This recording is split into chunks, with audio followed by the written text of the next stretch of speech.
नमस्कार साथियों, आज हम एक विशेष बातचीत के लिए यहाँ उपस्थित हुए हैं। हाँ, आज हमारे साथ विशेष मेहमान के तौर पे डॉक्टर वीरेंद्र भास्कर जी हैं, जो कि जन स्वराज में एक लीडर हैं, अच्छे नेता हैं, सामाजिक कार्यकर्ता भी हैं। इनका बहुत अच्छा बैकग्राउंड रहा है। पॉडकास्ट में आपको बताते चले कि ये जो पॉडकास्ट हो रहा है, ये पूरा पॉडकास्ट जो है काफ़ी मज़ेदार होने वाला है, क्योंकि देखा जाता है बिहार में जो दलित आंदोलन है, दलित नेताओं का क्या समस्या है और उनको किस तरह राजनीतिक में आना चाहिए, राजनीतिक में क्या-क्या परेशानियां होती हैं और दलित आंदोलन क्यों ज़रूरी है, दलितों की समस्या पे लोग क्यों बात करना चाहिए, ज़रूरी है। तमाम मुद्दों को लेके हम बातचीत करेंगे और अगर आप इस मुद्दे से, अगर इस विचार से सहमत हैं, तो हमारे चैनल को जरूर सब्सक्राइब कर लीजिएगा, क्योंकि ऐसे ही विचारों को लेकर हम लगातार आते रहते हैं। पिछला पॉडकास्ट जो हमारा था काफ़ी चर्चित था, दलित मुद्दों पे हमने बातचीत की थी, काफ़ी लोगों ने सराहा, प्यार दुलार दिया। आज हमारे साथ डॉक्टर वीरेंद्र भास्कर हैं, जो जन स्वराज में एक अच्छे पद पे हैं और बिहार में आप जानते ही हैं कि जन स्वराज का क्या स्थिति है, किस तरह से प्रशांत किशोर ने एक जगह बनाया है बिहार में, जबकि बिहार की दो बड़ी पार्टियां जो है सत्ता के लिए संघर्ष करती। तो बहुत बहुत स्वागत है डॉक्टर जी जी वीरेंद्र भास्कर जी। जी, आपका भी बहुत बहुत स्वागत है रविंद्र जी कि आपने इस लायक समझा कि इन सब चीज़ों पर किया जाए। हाँ, एक बात तो ज़रूर कहूँगा जी। कि दलित आंदोलन और दलित समाधान के ऊपर ये जो कि बड़ा मज़ा आने वाला है, मज़ा नहीं आने वाला है। बहुत सारी ऐसी बातें आएँगी जो दुःख का भी कारण बनेगी और कटु सत्य बोलने से थोड़ा-सा हम लोग परहेज़ करेंगे, नहीं तो सत्य तो बहुत सारे हैं। कुछ सत्य को छुपा के भी चलना पड़ता है, क्योंकि कभी-कभी ऐसा होता है कि इंद्र कुमार गुजराल साहब का एक बात मुझे याद आता है कि पाकिस्तान के साथ बिगड़ते रिश्ते के ऊपर में सार्क सम्मेलन में उन्होंने कहा कि बातें तो बहुत है, बातें करते रहें, बातों-बातों में ही बात बनेगी। जी। कहने का मतलब है कि दलित एक शब्द ऐसा शब्द है जिस शब्द में ये छिपा हुआ है कि ये शोषित समाज है, शोषण किया गया है। दलित शब्द ही होता है जो दबाया गया है। जी। ऐसे इस पर बहुत सारे लोगों की आपत्तियां भी होती है और मैं भी आपत्ति करता हूं कि दलित शब्द क्यों कहा जाए, लेकिन आखिर आइडेंटिफाई कैसे किया जाए, क्योंकि बिहार में और भारत में रविंद्र जी देखते होंगे कि लोग ह्यूमन नहीं समझते हैं, कास्ट के रूप में देखते हैं, सिटीजन नहीं समझते हैं, वो कास्ट का वोटर के रूप में आइडेंटिफाई करते हैं। ये ट्रेंड भी चल गया और इस तरह की परिभाषा भी बन गई है और तमाम बुद्धिजीवियों के प्रयास के बावजूद ये अवधारणा बनी हुई है कि ये दलित है, ये सवर्ण है, ये बैकवर्ड, कोई किसी को सिटीजन नहीं समझता, व्यक्ति नहीं समझता जी। और ये बड़ी दुर्भावनापूर्ण बात है, दुर्भाग्यपूर्ण बात है, लेकिन चलिए इसी चीजों में जीना है।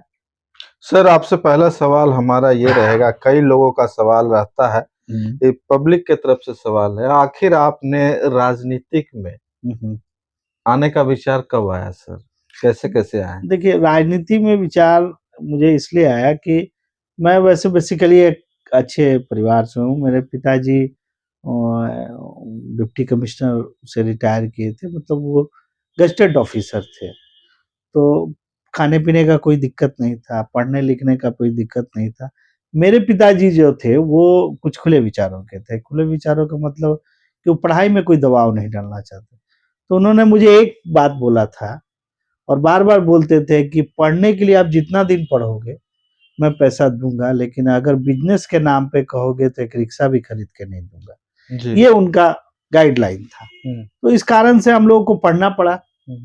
कॉम्पिटिशन दिए, 7 टाइम बीपीएससी क्वालीफाई भी किया, 1 टाइम आईएएस में भी क्वालीफाई किया और इस दौरान जब चूँकि उस समय बहुत बीपीएससी की चीज़ें देर होती जा रही थी, जी। तो ये हुआ कि चलो यूनिवर्सिटी में वो कुछ डिग्री भी ले लिया जाए, अन्यथा मान लीजिए सिर्फ इसी के भरोसे रहा जाए तो हायर एजुकेशन में नहीं जाता। और एक और भी बात आ गई कि हायर एजुकेशन में जाने के बाद आपका पॉलिटिक्स का रास्ता खुलता है। अब रही बात पॉलिटिक्स में आने का, विचार कब हुआ? विचार तो मेरा ग्रेजुएशन के समय से ही हो गया था, क्योंकि उस समय मैं एसएफआई का, स्टूडेंट फेडरेशन ऑफ इंडिया हुआ करती थी, सीपीएम की स्टूडेंट विंग होती थी, उसका मैं डिस्ट्रिक्ट कोऑर्डिनेटर हुआ। मतलब कहने का मतलब कम्युनिस्ट का जो एक कहावत है, कम्युनिस्ट का छुछुंदर जिसे काट लेता है वो या सूंघ लेता है, वो हमेशा उस रोग से पीड़ित रहता है। तो वहां से मेरी राजनीतिक शिक्षा दीक्षा शुरुआत हुई और इसके बाद इसी को लेते हुए पढ़ाई, और पढ़ाई के साथ लड़ाई, लड़ाई के साथ मान लीजिए अपने कैरियर की सुरक्षा के लिए भी, तो मैं हायर एजुकेशन के लिए मगध यूनिवर्सिटी चला गया।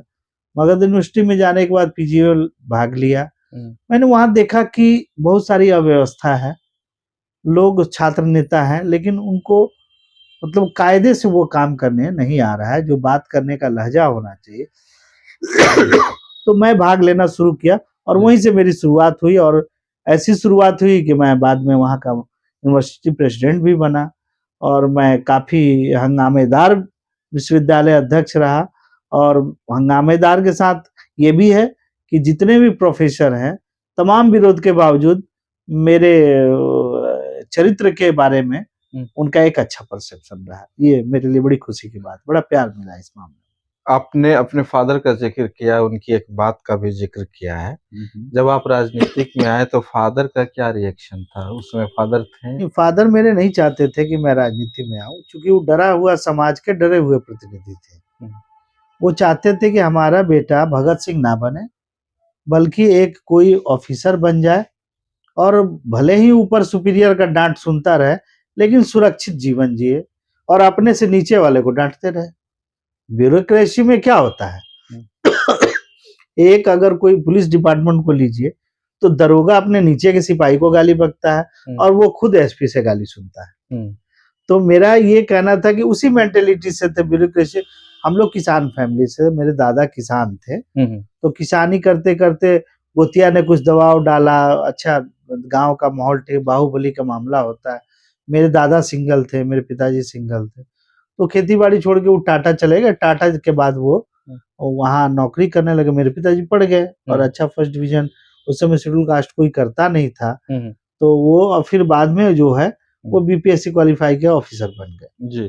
तो वो नहीं चाहते थे कि माने संघर्ष के रास्ते में अनेबल जो होता है रास्ता, जो होता है अनसर्टेन रास्ता होता है, तो नहीं चाहते थे। लेकिन मेरे इस जाने, चूंकि मैं शुरू से लड़ाकू प्रवृत्ति का था, तो इसलिए क्यों हुआ, क्योंकि मेरे एक बड़े भाई थे, वो बड़े सीधे साधे थे जी। सीधे साधे नहीं मतलब सीधे थे, तो उनको पिताजी ज्यादा मानते थे। अब कहीं से रसमलाई लाया तो पहले कहते थे कि मेरे बड़े भाई को कि बाबू खा लीजिए खा लीजिए खा लीजिए। मैं छोटा था, मुझे पूछते ही नहीं थे, मैं वहां भी झगड़ा कर देता था जी जी कि आप उससे पूछते, मुझसे नहीं पूछते जी। तो उनका मेन मुद्दा ये था कि ये लड़के खा लेगा लेकिन ये लड़के नहीं खाएगा जी। तो ये पलने में ही मेरी बात हो गई थी कि मैं लड़ाकू था, और लड़ाकूपन का मतलब हुआ कि मैं जब यूनिवर्सिटी में पहुंचा तो लड़ते लड़ते मुझे ये महसूस हुआ कि अगर मैं कोई ब्यूरोक्रेसी में आता हूँ यूपीएससी करके या बीपीएससी करके जी, तो ज्यादा से ज्यादा क्या बनूंगा, डीएसपी बनूंगा, एसपी बनूंगा।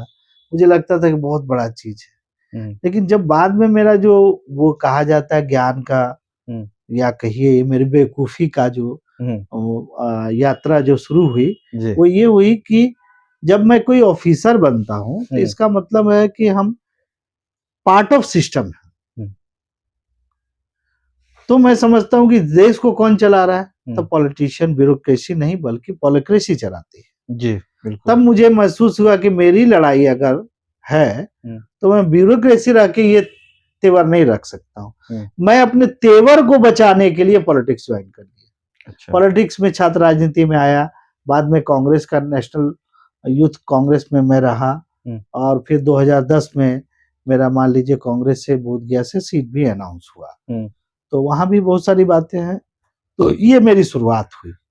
जिस समय आप कांग्रेस में आए सर, पहला जो आप पार्टी जिस बताएं, मेरी पहली पार्टी सीपीएम थी। हाँ, तो आपने स्टूडेंट लाइफ से शुरुआत की है, स्टूडेंट लाइफ के बाद आपने सीपीएम पार्टी से आए, तो सीपीएम से कांग्रेस की तरफ क्यों रुख किए हैं? देखिए सीपीएम जो है वो मामला है, मुझे लगता है अगर मैं डेट अगर गड़बड़ करूं तो कोई बात नहीं है, वो 97-98 का मामला है। जी।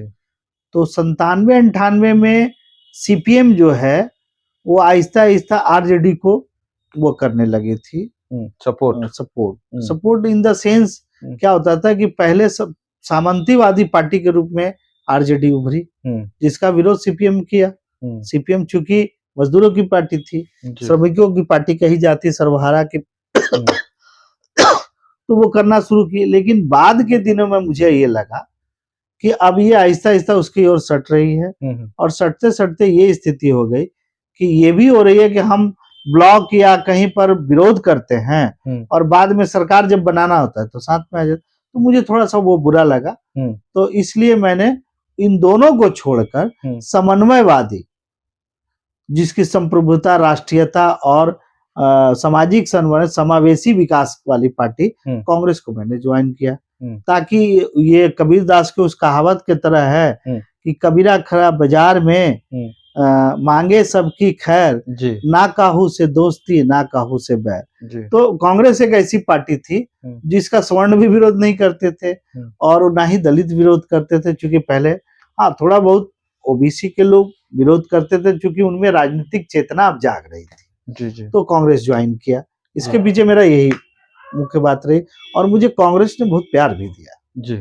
कांग्रेस मुझे आड़े हाथों लिया। जब मैं वहाँ का प्रेसिडेंट बना तो मुझे काफी रिकॉग्नाइज किया गया। मुझे यूथ कांग्रेस का जब मैं जनरल सेक्रेटरी बना अपने लोकसभा में, फिर मुझे नेशनल टीम में रखा गया। फिर मेरा टिकट भी इसी बेसिस पे, चूंकि मैं जेल उल भी गया छात्र राजनीति में, तो इस बेसिस पे मुझे टिकट भी अनाउंस हुआ। और ये कांग्रेस के इतिहास में बहुत बड़ी बात है कि एक 27 वर्ष के 28 वर्ष के लड़के को वो कांग्रेस जो है छात्र राजनीति के नाम पर, जबकि मेरा बैकग्राउंड कोई कांग्रेसी का नहीं था। और गया जिला में बड़े बड़े कांग्रेसी थे, रामस्वरूप राम थे और टोनी जी थे, ये सब सारे लोग चाहते थे कि वहां हमारा आदमी लड़े, लेकिन मुझे दिया। तो ये मेरे लिए सम्मान की बात है। लेकिन इसके साथ एक और मैंने कहा जाता है कि मेरे दोस्त यार कहते हैं या कुछ कहते हैं कि उसी समय मुझे कॉमनवेल्थ स्कॉलरशिप का भी ऑफर मिला था। अच्छा। कनाडा जाने के लिए। तो मुझे उस समय डिसीजन करना था कि चुनाव लड़ूं या कॉमनवेल्थ के लिए पीएचडी करने के लिए, हायर एजुकेशन के लिए कनाडा जाऊं। और उसमें सपोर्ट भी था, लेकिन मुझे ऐसा लगा कि नहीं, मुझे कुछ ठोस निर्णय, कड़ा निर्णय लेना चाहिए। सॉफ्ट निर्णय तो सभी लेते हैं। जी बिल्कुल। और इस तरह से मैं पीएचडी को छोड़कर, जबकि वहां मेरा जाना तय था, मैंने इसका चुनाव लड़ा, इसका चुनाव के लिए चुनाव किया। तो ये राजनीति का ये मेरी कठोर निर्णय थी। सर, कांग्रेस में रहते हुए आपने राजनीतिक की टिकट लिया, क्या लगता है कांग्रेस पार्टी उस समय जो थी तत्काल, क्या दलितों के लिए कुछ विशेष अभियान चला रही थी, या फिर तत्कालीन चेतना जो थी, हाँ दलितों के लिए क्या कुछ उसमें आपको लगा स्कोप कि दलित का समाधान हो जाएगा समस्याओं का? देखिए रविंद्र जी, ऐसा या आपका जो बेस था वो दलित ना हो के सिर्फ पर्सनली था राजनीतिक में आने का? नहीं, या उस समय दलित जैसा कोई मुद्दा ही नहीं? नहीं, मैं तो अपने आप को दलित मानता भी नहीं हूँ। हाँ जी, ये और मुझे मानना भी नहीं चाहिए। जी। आप ये समझ लीजिए, विश्वविद्यालय अध्यक्ष बनना कोई आरक्षित पद तो होता नहीं है। बहुत गोली बंदूक और क्या जाने एक से एक दबंग लोग आते हैं, और पूरे जिले 4-4, 5-5 जिले की राजनीति होती है यूनिवर्सिटी में। अगर मैं दलित उस समय दलित नहीं मानते थे, लेकिन दलित कब से, मतलब आज भी मैं नहीं मानता हूँ। मैं ये बोलता हूँ कि अगर इस देश का सबसे जो शोषित और वंचित समाज है, जिसको हम लोग प्रशासन में पढ़ते भी थे कि development goes to bottom level. Bottom level कौन सा है? हमारा दलित समाज। अगर सामाजिक रूप से चिन्हित करेंगे तो चिन्हित करने पे वो दलित समाज ही आएगा। तो आप उसकी बेहतरी के लिए बात कीजिएगा तो आप दलित हो जाइएगा।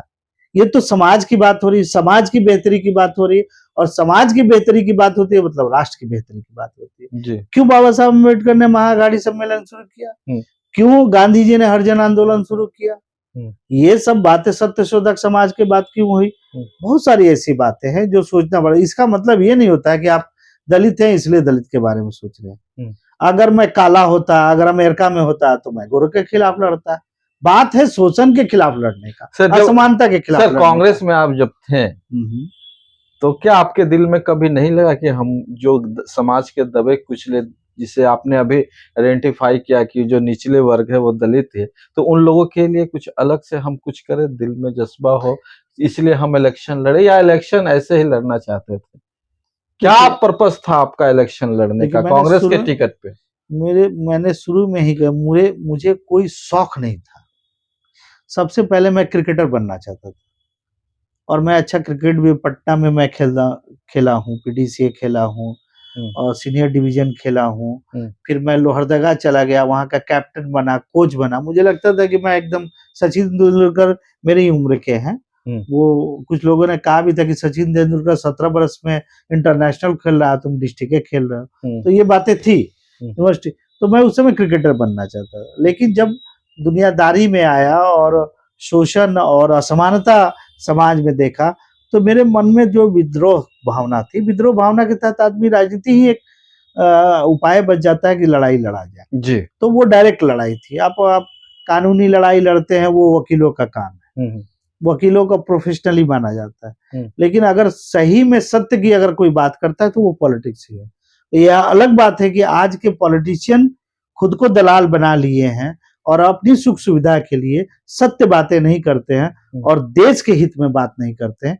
ये बड़ी गड़बड़ बात है। सर सवाल ये है, फिर आपने कांग्रेस को क्यों छोड़ा सर? कांग्रेस को छोड़ा नहीं, बल्कि उससे स्किप कर गया, आहिस्ता से हट गया। क्यों?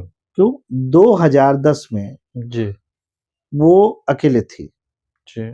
2010 के बाद वो सरेंडर करना शुरू कर दी। जो आज का कांग्रेस है वही कांग्रेस बनना शुरू कर दी। जी जी। वो लालू यादव के पीछे चलना शुरू कर दी। जी। तो मुझे ये लगा कि मैं जिस जमीन की तलाश कर रहा हूँ उस जमीन पर खेती अभी और कोई करेगा।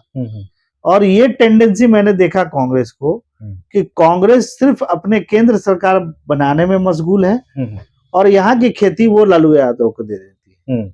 यानी कि उसको बिहार से कोई मतलब नहीं था, बिहार के बेहतरी से कोई मतलब नहीं था।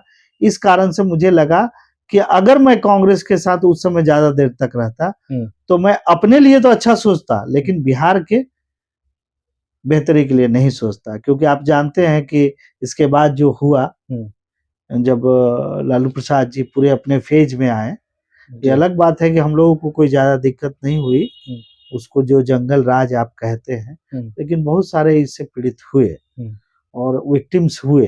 तो उन विक्टिम्स को देखने पे लगता है कि हमें भी उनका दर्द महसूस करना चाहिए।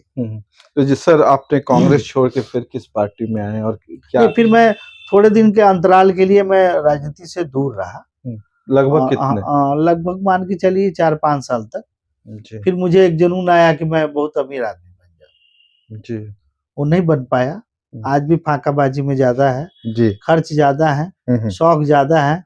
और कहा ना, सब कुछ सीखा हमने न सीखी होशियारी, सच है दुनिया वालों के हम हैं अनाड़ी। जी।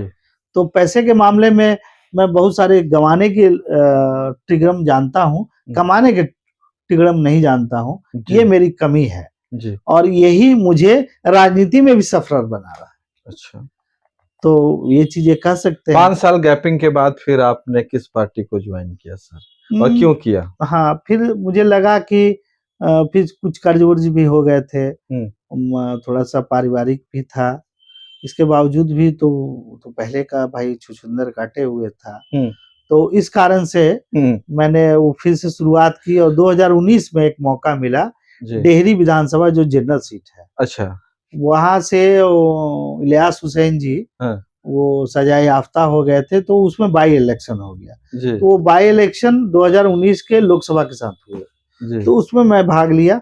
और वोटर्स पार्टी नहीं, वोटर्स पार्टी इंटरनेशनल करके था। अच्छा, जो वोटर के 6,000 पेंशन की बात करती है, उससे मैं चुनाव लड़ा जी। और उसको एज ए काउंटिंग निर्दलीय ही करते हैं, लेकिन वो रजिस्टर्ड पार्टी है। उससे मैं लड़ा, बहुत कम वोट आए, 1400 वोट आए, लेकिन फिर भी अच्छा था, प्यार अच्छा मिला, लेकिन एक ट्राई था।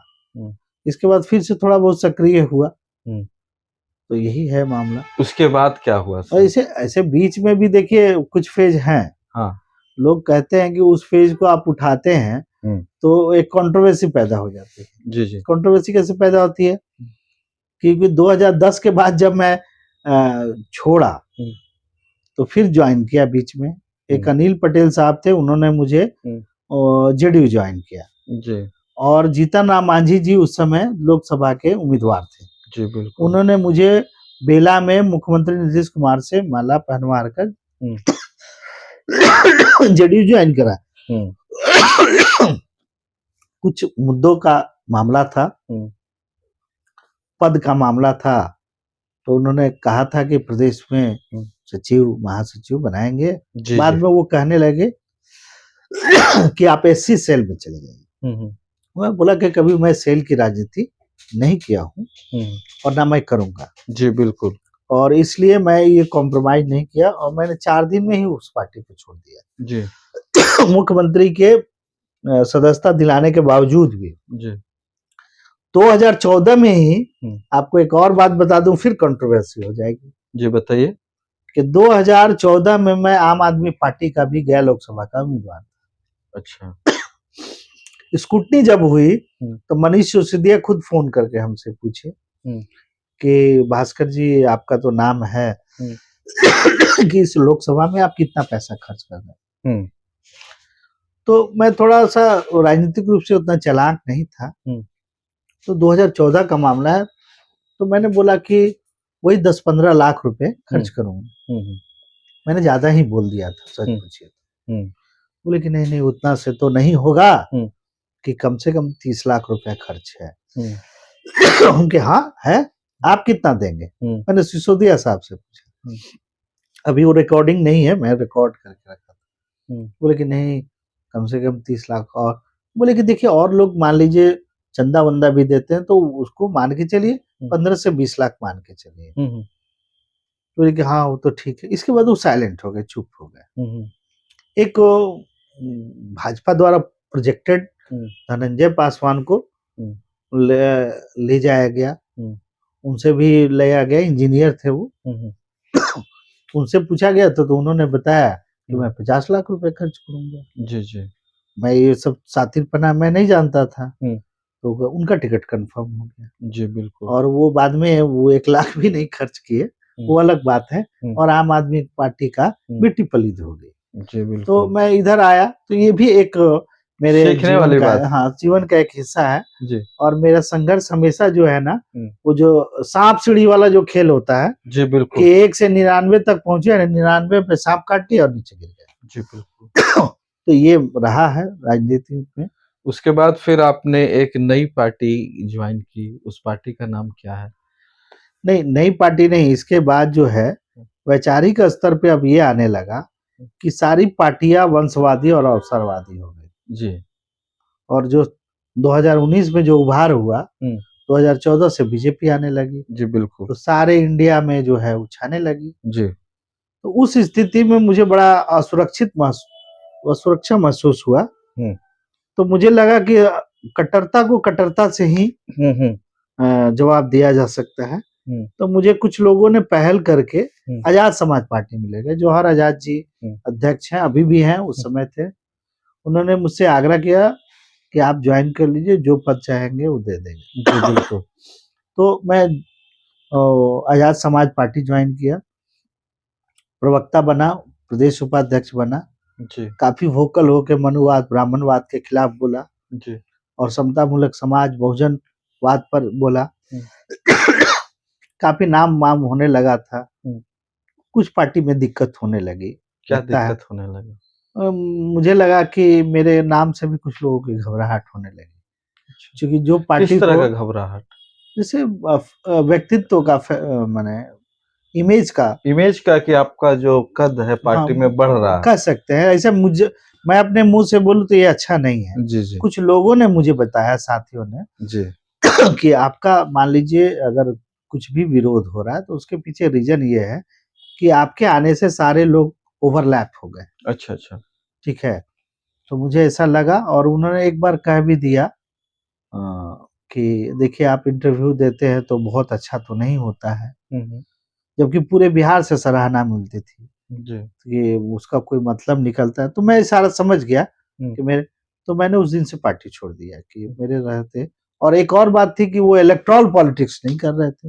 अच्छा। मैं चाह रहा था कि औरंगाबाद लोकसभा लड़ूं, जनरल है। जी, जी।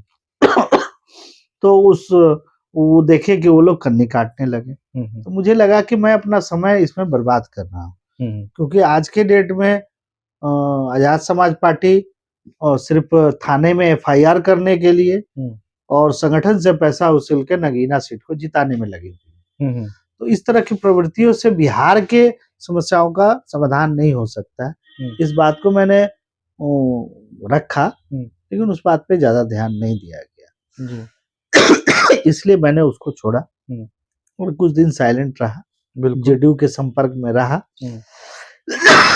लेकिन जेडीयू जो है मस्त है। जेडीयू इसलिए कि उसका जो है कम से कम संविधानवाद को मानता है, सेक्युलरिज्म में विश्वास करता है, तो एक मध्यम मार्गी पार्टी है, विकासवाद को मानती है। लेकिन उसके लोग जो है, मतलब ना संगठन है वहाँ, ना ही आपका कोई किसी तरह से वहाँ के नेताओं में कोई खूबियां है। अगर नीतीश कुमार आज हट जाए या कुछ मैंने साइड हट जाए जो कारणों से भी, तो मुझे लगता है कि भूंजा बेचना इन लोगों को मुश्किल हो जाएगा। जी, जी। जेडीयू वाले लोग। जी। तो उसके बाद आपने क्या किया? इसके बाद मैंने कुछ दिन वेट किया, और हमारे एक साथी हैं मनीष जी, वो नवादा के हैं जी। उनके मतलब समझाने पर, मतलब प्रेशर कर कहने पर, और एक हाई कोर्ट के बड़े वकील हैं बसंत चौधरी जी, जी। सीनियर एडवोकेट हैं, तो काफी समाजवादी सोच के लोग, और काफी डिस्कशन के बाद तय हुआ कि माले राजनीति छोड़ भी नहीं सकते। अच्छा। और अपनी भागीदारी निभाने के लिए अभी हमारी क्षमता है नहीं। अच्छा। तो क्षमता नहीं है, तो एक व्यक्ति है जो मान लीजिए बदलाव की बात कर रहा है। जी। हो सकता है वो भटकाव में भी हो, लेकिन बदलाव की बात कर रहा है, और हम इन बुराइयों से ही लड़ रहे हैं। जी, जी। राजनीति तो हमेशा बुराइयों के साथ होती है। बिल्कुल सर। तो उस बुराइयों के खिलाफ तो हम ही उनको समझाए कि हम अगर बुराइयों से लड़ना है तो किसी एक ताकत को अपनाना पड़ेगा। जी। उसके तहत तो प्रशांत जी से बात हुई उनकी, और काफी अच्छा बातचीत हुआ। और हमारा एक सीनियर सिटीजन करके काउंसिल करके था, उस संगठन का मैं मेंबर था, वो पूरा संगठन ही मर्ज कर गया जन स्वराज के आंदोलन। अच्छा। तो अब मैं जन स्वराज का प्राथमिक सदस्य हूँ, और उसकी एडवोकेसी करता हूँ, उसके विचारों को मानता हूँ, प्रशांत जी को लीडर मान रहा हूँ। चूंकि एक मामले में तो वो आगे है, संसाधन और समझ और रणनीति और लोगों को बांध के रखने की क्षमता तो उनमें है। बिल्कुल। बाकी चीजें हर कोई आदमी परफेक्ट नहीं होता है, लेकिन आज के डेट में जितने भी नौजवान लीडर हैं उनसे वो बहुत बेहतर है। जी। अभी आप जन स्वराज में है, जन स्वराज पार्टी जो है बिहार में कहीं ना कहीं माइलेज ले रही है। हर पार्टी के नजर में है कि जन स्वराज को कुछ ना कुछ इलेक्शन में करेगी। पिछले इलेक्शन में भी वो अच्छा खासा वोट लाई थी, जो इलेक्शन हुआ था, बाई इलेक्शन। तो जन स्वराज के विचारधारा से आप कितना सहमत है सर, या फिर अवसरवादी राजनीति के तहत आपने जन स्वराज ज्वाइन किया, या विचार से ज्वाइन किया? देखिए, जब मिलिट्री से कोई रिटायर करता है तो कहाँ जाता है? कहाँ जाता है सर? वो गार्ड बन जाता है। अच्छा। ज्यादातर देखे होंगे। हाँ। और बिहार सरकार ने एक विकल्प तैयार किया था कि एसटीएफ में आ जाइए। अच्छा। तो हम लोग वहां से रिटायर हुए हैं। अच्छा। लेकिन बंदूक ढोने का काम नहीं छोड़ेंगे। अच्छा। कहने का मतलब है कि राजनीति को छोड़ा नहीं जा सकता है। विकल्प बदलाव का है, विकल्प सुधार का है, विकल्प समता मूलक समाज की स्थापना का है जी, और राजनीतिक भागीदारी का है, जो आज की विरासत की सियासत ने बिहार में एकदम लॉक कर रखा है। यहाँ का एकदम नपुंसक बना दिया है राजनीति को। जी। आप सोचिए कि छात्र राजनीति से निकले हुए लालू, नीतीश, रामविलास, मोदी, इन्होंने क्या किया? पहला नसबंदी छात्र राजनीति को ही किया। आज एक भी छात्र नेता आपको नजर नहीं आया। नहीं। हाँ, वो जब कमजोर थे तब मैं आया जी। अगर आज के डेट में होता तो मुझे नहीं निकलने देते। बिल्कुल। तो सबसे नसबंदी इन्होंने पहला वही किया। तो ये नहीं चाहते हैं कि अब कहीं से जन नेता बाहर आए, बल्कि अब आए तो भाई फलाने विधायक का बेटा है, मंत्री के बेटा है, विधायक खास करके तो ये लालू, नीतीश और तमाम, अब नीतीश के बेटा भी अब आ रहे हैं। जी जी। ऐसा कयास लगाया जा रहा सर है। आप जन स्वराज पार्टी से हैं और प्रशांत किशोर आपके जो मुखिया हैं जन स्वराज के, उनके बारे में कहा जाता है वो एक कंपनी की तरह काम करते हैं, उनका पूरा सिस्टम है। पहले वे किसी भाजपा के लिए, जदयू के बारे में, नीतीश कुमार जी के बारे में तमाम तरह से लोगों के लिए काम किया, इलेक्शन जिताने का काम किया। अब क्या वो रणनीतिकार अपने लिए कुछ सीट हासिल कर पाएंगे 2025 के चुनाव में? नहीं, मेरे आपकी बात मैं समझ नहीं पाया जी। कंपनी की तरह चलाना मतलब कंपनी चलती है प्रॉफिट के लिए, जी ठीक है, उसका मोटो प्रॉफिट होता है। तो और पहले जन सुराज का जो मोटो है वो बदलाव है, बिहार का वो बदलाव लाना। तो आप दोनों में से कौन सा सवाल पूछना चाहिए? नहीं, पहले जो कंपनी चलाए उन्होंने इलेक्शन में सलाहकार के रूप में उन्होंने काम किया, चाहे मोदी जी के हो, चाहे ममता बनर्जी की हो, चाहे नीतीश कुमार की हो। उसके बाद इन्होंने अपनी पार्टी बनाई, तो दोनों का अनुभव इन्होंने लिया और इस दोनों के अनुभव से क्या 2025 के चुनाव में मात दे पाएंगे? भाई ये तो डिपेंड करता है कि बिहार की जनता क्या चाह रही है। प्रशांत किशोर जी रणनीतिकार हैं जी। वो लोगों के मूड समझने का दिन रात प्रयास करते हैं, और ये पॉलिटिशियन का ही सबसे बड़ा गुण होता है कि वो समाज के अंडर करंट को पकड़े। जैसे आप देखेंगे नदी में एक ऊपर का करंट होता है, एक अंदर का करंट होता है। तो लोग ऊपरी करंट तो देख लेते हैं, नीचे के करंट को नहीं देखते। तो बिहार की जनता का मूड जो है बदलाव की तरफ है। इस चचा भतीजे, अब बताइए तेजस्वी यादव, मुझे उम्र एग्जैक्ट नहीं पता है, 35 है 36 है क्या है, कोई कैसे 70 वर्ष का 60 वर्ष का आदमी उसका नेतृत्व स्वीकार कर लेता है? कैसे बिहार के तमाम वो बुद्धिजीवी लोग माने चिराग पासवान का मुख्यमंत्रित्व स्वीकार कर सकता है? मुझे तो ऐसा नहीं समझ में आता है। ये सब क्या है? राजनीतिक अवसरवादिता, मजबूरी। अब करे तो क्या करें? रामविलास जी का बेटा है तो सारे पासवान उसके तरफ है, कोई विकल्प नहीं है। क्योंकि रामविलास जी ने ऐसा ही किया था कि कोई विकल्प पैदा ही नहीं होने दिया था। लालू यादव ने भी ऐसा ही किया कि कोई यादव का आदमी को पनपने ही नहीं दिए। तो अब विकल्प क्या है? क्या तो आप तेजस्वी नौवीं फेल को आप लीजिए, या इंजीनियरिंग में पार्ट 2 करके छोड़े हुए चिराग को ले लिए, और नहीं अगर उससे बचता है तो अभी ये नीतीश जी के माने लाडले आ रहे हैं उनको कीजिए, और नहीं तो उधर भाजपा में तो है ही है शकुनी चौधरी के बेटे। तो ये कुल मिला के जनता के पास विकल्प क्या है? तो क्या कुल मिला के जो विकल्प की बात आप कहें कि जनता के पास विकल्प नहीं है, तो क्या पूरे बिहार की जनता के पास सिर्फ प्रशांत किशोर और जन स्वराज विकल्प है? निश्चित तौर पे। देखिए आज जो है आपने जो दलित राजनीति की बात कही जी, इन्होंने क्या किया, ये 3-4 परिवार बिहार के पूरे राजनीतिक को दलित राजनीति बना दिया। पूरे प्रदेश को लूटो, पैसा जमा करो। आज इनके पास कुछ संपत्ति है, कहां से आई? अगर ये सेंट्रल गवर्नमेंट नहीं रहते कभी के जेल चले गए होते। तो जांच तो होनी चाहिए, जांच हो सकती है। चाहिए क्या होता है सर, हम एक गलती बोलते हैं, हम एक गलती करते हैं तो हमारे पे कार्रवाई हो जाती है, और ये गलती पे गलती करते हैं और सिर्फ चर्चा होती है।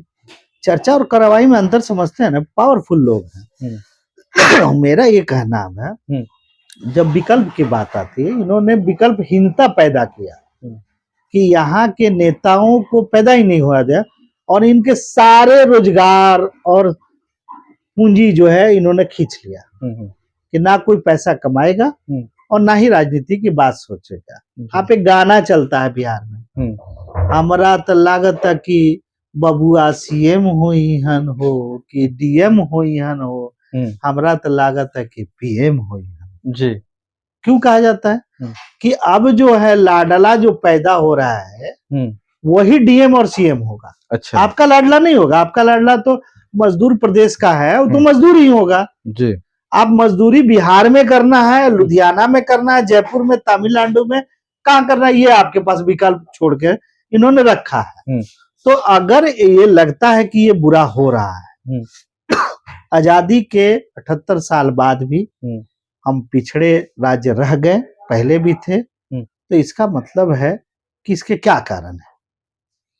क्या राजनीतिज्ञों का दोष है, या राजनीतिक, क्या यहाँ भयंकर भूकंप आया था, या बहुत बड़ा बाढ़ आया था जिससे आप बर्बाद हो गए? नहीं, ये 3 भूकंप आए, रामविलास, नीतीश और लालू प्रसाद। ऐसे भूकंप थे कि पूरे बिहार के उद्योग धंधे को चौपट करके, और आज जो है अगर सरकारी फंड ना मिले तो ये विकास का भी काम ना हो, और ये विकास में जो लूटपाट कर सकते हैं वही आज के डेट में नेतागिरी कर सकते हैं।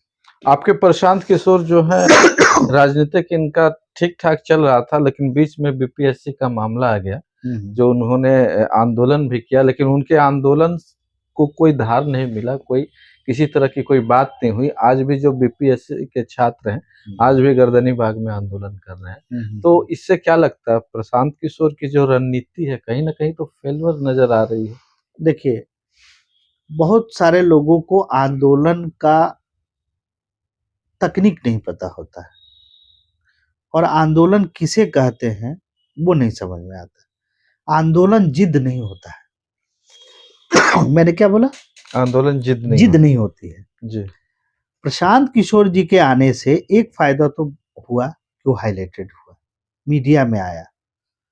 आप उनको रात में लेके पकड़ के ले गए, रात में छोड़ दिए, ये जो स्टंट बना, आप लोग जो जिसको स्टंट कहते हैं, इस मामले में तो पूरी दुनिया देखी कि यहाँ बीपीएससी छात्रों के साथ आंदोलन में बैठे हुए नेताओं के साथ क्या दुर्व्यवहार किया जाता है जी। अगर ये नहीं होता तो गर्दनी बाग में आप बैठे हुए हैं ना, क्यों नहीं पूछने जा रहे हैं लालू जी, तेजस्वी जी, नीतीश कुमार जी, सम्राट चौधरी जी, चिराग पासवान जी? ये तो सफल राजनीतिज्ञ हैं। क्या ये लोग चारों बोले खुलकर कि नहीं, कोई बेईमानी नहीं हुई है, कोई घोटाला, मेरिट घोटाला नहीं हुआ है, किसी के साथ कोई गलत नहीं हुआ है जी। ये लोग झूठे हैं, पूरा पैसा दे के बैठाए गए आंदोलनकारी है कहें? एक बात तो क्लियर हो गई कि प्रशांत जी फेलियर है जी, बिल्कुल। तो बाकी लोग तो पास है ना। और जो जिद करके आंदोलन पे बैठे हैं, आप ही कह रहे हैं कि गर्दनी बाग में बैठे हुए, इस रणनीति का क्या मतलब है? जो इन्होंने, प्रशांत किशोर जी ने एक फ्लोर पे तो लाया कि गवर्नमेंट को ये लिखित तौर पे दर्ज करा दिया कि ये मामले हैं, आप क्या कर पाए? और ये तानाशाही है सरकार की कि उन्होंने इस शिकायत के बावजूद इस पर कार्रवाई नहीं की, ये भ्रष्टाचार की प्रकाष्ठा है। अब हम मेन पॉइंट और नहीं अभी नहीं बात खत्म हुई। ये इल्जाम है जी। आंदोलन की तकनीक ये होती है कि आप एक समय में उसे जग जाहिर कीजिए कि सरकार हमारे साथ क्या कर रही है, हमारे साथ क्या अनैतिक हो रहा है, क्या अत्याचार हो रहा है। वो दबाव में आती है और दबाव में आकर वो निर्णय लेती है। आप दबाव नहीं ला पाए। उसमें ये भी देखा गया कि कुछ आरजेडी के या कुछ प्रशांत किशोर के विरोध करने वाले लोग, तो इससे तो पता चल गया कि आप आंदोलन नहीं, प्रशांत किशोर का विरोध कर रहे हैं। प्रशांत किशोर का विरोध करना भी एक प्रश्न खड़ा करता है जी। कि जब वो आया है हमारे आंदोलन में, हो सकता है उसको माइलेज मिले, तो इससे प्रॉब्लम क्या है आपको? आंदोलन तो ताकतवर हुआ। अभी मान लीजिए सम्राट चौधरी ही आ जाए जी, तो इससे नुकसान क्या है? आंदोलन को तो बल मिलेगा, और आंदोलन दबाव से होता है, और आंदोलन सत्यता पे होती है। अगर वो नहीं मानता है सरकार, तो इसका मतलब है, तय मान लीजिए कि आंदोलन को बैक किया जाता है और परिवर्तन की ओर चल दिया जाता है। आंदोलन का मतलब ही यही होता है। कोई आंदोलन ऐसा नहीं होता है कि मर जाएगी। सर, आपकी पार्टी से जो जिस हमारा मेन मुद्दा से जिस पे पॉडकास्ट चल रहा है जी, वो दलितों के हित के बारे में चल रहा है, दलितों के नहीं, आप तो प्रशांत किशोर के, लेकिन हम प्रशांत किशोर राजनीति पे प्रशांत व्यक्तिगत स्तर पर आप चले गए। नहीं, प्रशांत आरजेडी का चश्मा पहन के यहाँ बैठ गए हैं और दलितों पर बात कर रहे हैं। प्रशांत किशोर की ही बात कर रहे हैं। नहीं, दलितों प्रशांत किशोर ने दलित अध्यक्ष बनाया है जी। तो वो ये सिर्फ दलित अध्यक्ष ही रहेंगे कि दलितों के लिए कुछ बड़ा नहीं, काम बड़ा अच्छा बिहार में सवाल, किया अच्छा जाए सवाल, अच्छा सवाल किया है। जाएगा, या फिर एक मैसेज दिया गया है? नहीं, नहीं, बहुत अच्छा सवाल है। जी, शायद आप इसको कट नहीं करेंगे। कट तो नहीं किया, कट नहीं होगा। आप ये बताइए, जी दलित अध्यक्ष तो आरजेडी ने भी बनाया था। जी जी कमल पासवान एक बार जी, अध्यक्ष बने थे, और भी कई बहुत बने सारे थे। लोग हाँ, बने थे। हाँ, सवाल वो नहीं है। जी।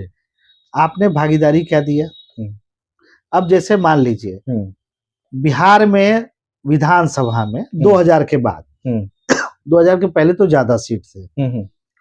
कोई हमको एक बताइए कि सामाजिक न्याय की सरकार, बहुजनवादी सरकार, समन्वयवादी सरकार ने कांग्रेस, जेडीयू और मान लीजिए आरजेडी, सामाजिक न्याय की सरकार, किसी दलित को जनरल सीट से लड़ाया? नहीं। क्यों? और रिजर्वेशन सीट है ही तो। वो तो ठीक है, रिजर्वेशन सीट है तो जिसके आपने दिया, संविधान पर है। तो वो तो रिजर्व हो गया। जी जी। अब जनरल के जगह पे अगर आप टिकट देते तो क्या होता? जैसे आज आप महिलाओं को नहीं दे रहे हैं, नहीं, क्योंकि उनका रिजर्व नहीं है। नहीं, बिल्कुल नहीं है। आपका नियत साफ है। प्रशांत किशोर जी ने स्पष्ट किया है कि जिनकी जितनी संख्या बारी उतनी उनकी हिस्सेदारी। जी। अति पिछड़ों को 70 सीट दे रहे हैं जी। मुसलमानों को 40 सीट दे रहे हैं, और यहाँ तक कह रहे हैं कि अगर आपके सीट पर अगर कोई मुसलमान खड़ा है तो जन स्वराज उस सीट पे मुसलमान खड़ा नहीं करेगी। अच्छा, यहाँ तक कह रहे हैं, यहाँ तक भी कह रहे हैं कि दलित जो दलित को कितने सीट? नहीं, मैं वो क्या देंगे दलित को सीट? वो तो पहले से तय है। तो वो तय तो सारे लोग तय वाले सीट पे तो सारे लोग खड़े हैं। यस, लेकिन जो तय नहीं है उस पे क्या? यस, इसी सवाल पे मेरा आना है जी। उन्होंने स्पष्ट कहा कि ये 43 सीटें तो संविधान ने दिया है जी।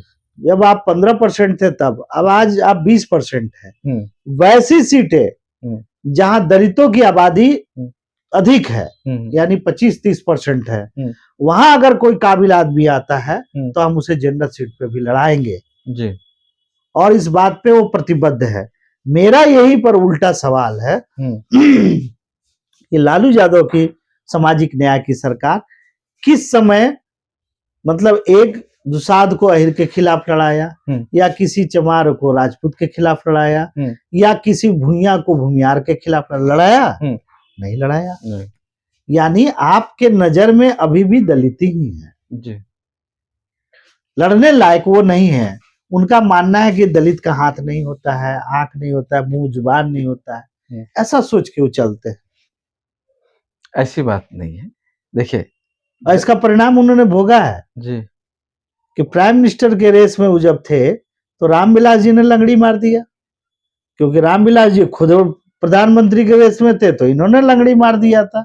तो दलित को लंगड़ी मारिएगा तो खुद चले जाइएगा। तो क्या प्रशांत किशोर दलितों के बढ़ाने के लिए जो वादा किए हैं, जो मुस्लिमों के साथ वादा किए हैं, आपको कहीं ना कहीं लग रहा है कि दलित राजनीति का जो केंद्र बिंदु है, दलितों का जो जैसे फ्रंट लाइन में जो दलित हैं वो कहीं ना कहीं राजनीतिक में आते हैं और उनको टिकट की जो समस्या है, उस टिकट को समस्या को लेकर प्रशांत किशोर सॉफ्ट कॉर्नर है, वो जो कैंडिडेट वाजिब। नहीं, आपका सवाल बहुत उलझाने वाला है। मेरा स्पष्ट कहना है, पहला तो एकदम दलित ये समझ ले कि जनरल सीट में भी आप कहीं अगर आबादी में अधिक है तो उस सीट से जन स्वराज लड़ाने का बात कही है, लड़ाएगी, मुझे पूरा विश्वास है। और इसी विश्वास के तहत मैं जनरल सीट से लड़ रहा हूं। मैं उसी वादे को पूरा करने के लिए मैं खड़ा हो रहा हूं कि आप मुझे देखें। अच्छा, आप जनरल सीट से चुनाव 2025 में लड़िएगा? हाँ, 2025 में लड़ना है जी। और मुझे क्वालिफाई करना, जो उनका तरीका है उस पर मैं क्वालिफाई करूंगा। हाँ। मैं दबाव नहीं बना रहा हूँ जी। अगर मुझे लगता है स्क्रीनिंग में कि अगर मैं बेहतर हूँ तो वो लड़ाएंगे। अच्छा। दूसरी बात कि अगर आप दलित राजनीति का सबसे जो डार्क पहलू, काला पहलू है, वो क्या है? वो धन की कमी से और बाहुबली से कमी है जी। अब बाहुबली का जहां तक मामला है, अब तो मामला कुछ कम हो गया जी। लेकिन धन का मामला तो बन गया। आज करोड़ों में एक विधानसभा में अगर कोई पावरफुल लेता है तो 5-5, 10-10 करोड़ रुपया खर्च करता है। जी बिल्कुल। और वोटों को प्रभावित करता है। तो इसका मतलब है, और दलित को आप तो पहले ही बताया कि रोजगार छीन लिया, सब कुछ छीन लिया। उनके पास पैसा नहीं है कि बूथ कमेटी को दे, तो विधानसभा का कहाँ चुनाव लड़ेंगे। और जिनके पास पैसा है, इसका मतलब है कि या तो ब्यूरोक्रेसी से पैसा लूट के लाए होंगे, या तो ठेकेदारी या फिर दलाली से कहीं पैसा लूट के लाए होंगे। मेहनत से यहाँ कौन सा पूंजीपति लोग है दलित में जो पैसा लाएगा? बहुत कम, एक के दो के होंगे। तो सर क्या लगता है कि हम, लास्ट सवाल आपसे है सर, हम इस पॉडकास्ट को खत्म करेंगे कंक्लूजन करके कि दलितों की जो बिहार में स्थिति है बद से बदतर है, उसको आर्थिक न्याय, सामाजिक न्याय, तमाम तरह के जो न्याय है उन्हें नहीं मिल पाता।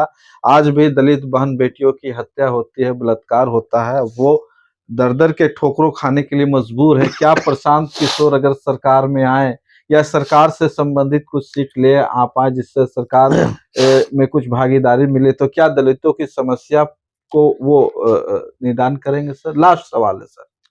प्रशांत किशोर जी भगवान नहीं है। जी स्पष्ट। जी। प्रशांत किशोर जी सूत्रधार हैं, जो इस बात को कह रहे हैं कि आप सहभागिता करें, मेजोरिटी में आए। और ये बात कांसीराम साहब बोलते थे कि पहले संख्या आओ, प्रतिनिधि जिताओ, प्रतिनिधि जिताने के बाद सरकार बनाओ, और सरकार बनाने के बाद सत्ता पे आओ। दलित हमेशा रहमो करम पर रहेगा। 43 सीट उधर और मान लीजिए 10-12 सीट इधर, 50 सीट आपको मिल रहा है। आप 40 जनसुराज को दे दीजिए, वो कैसे कहेंगे कि मुख्यमंत्री नहीं बनेगा दलित? अति पिछड़ों को 70 सीट दे रहे हैं, 70 सीटों में आप जीत के चले आइए 50 सीट, कौन कहेगा कि आप मुख्यमंत्री नहीं बने? इसके बाद जो बचा मुस्लिम 40 सीट, आप 40 सीट से जीत के आए, कौन नहीं कहेगा कि मुख्यमंत्री बने आप? आप सीटों को ला नहीं रहे हैं और भागीदारी कर नहीं रहे हैं और समता मूलक समाज के लिए एकजुट हो नहीं रहे हैं। तो आप ये जो कह रहे हैं कि दलितों को वो दे रहे हैं, वो कौन कर दे? कोई नहीं करेगा। जब तक दलित खुद आगे नहीं आएंगे, वोट से कॉन्शियस नहीं होंगे, दबाव में वोटिंग नहीं करेंगे, जातिवाद पे वोटिंग नहीं करेंगे और ना ही पैसे पे बिक कर वोट करेंगे, तब कहीं जाके ये बलात्कार और इस तरह का जो अत्याचार है उससे निजात पा सकते हैं। ये मैं नहीं कह रहा हूं, ये कांसीराम साहब बोलते थे कि जब तक आप सत्ता में नहीं आएगा, सत्तासीन लोगों की बहु बेटियों की इज्जत नहीं लूटी जाती है।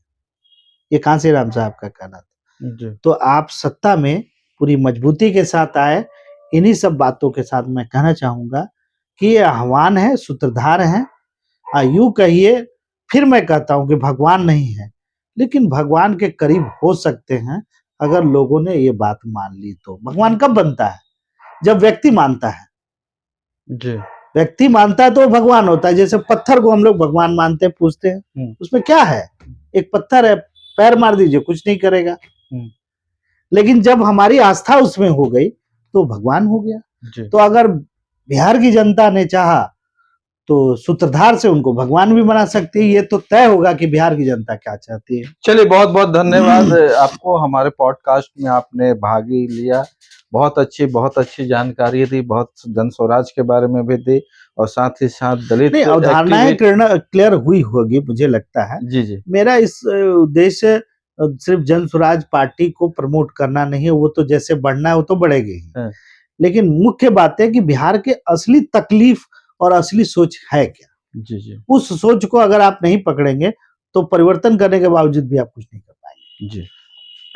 चलिए, बहुत बहुत धन्यवाद सभी साथियों को। आज अगर आप वीडियो देख रहे हैं तो वीडियो को ज्यादा से ज्यादा शेयर करें ताकि आपको पता चल सके कि एक दलित लीडर को या एक दलित आंदोलन को जिस तरह से बिहार में प्रमोट करना चाहिए, क्या बिहार फिर अच्छे राज्य बन पाएगा, क्या गरीबी से दूर हो पाएगा, या दलितों की जो समस्या है उससे निजात पाया जा सकता है। बाकी वीडियो कैसा लगा जरूर कमेंट करके बताएं। बहुत बहुत धन्यवाद सभी साथियों का। जय भीम। जय बिहार, जय जन स्वराज।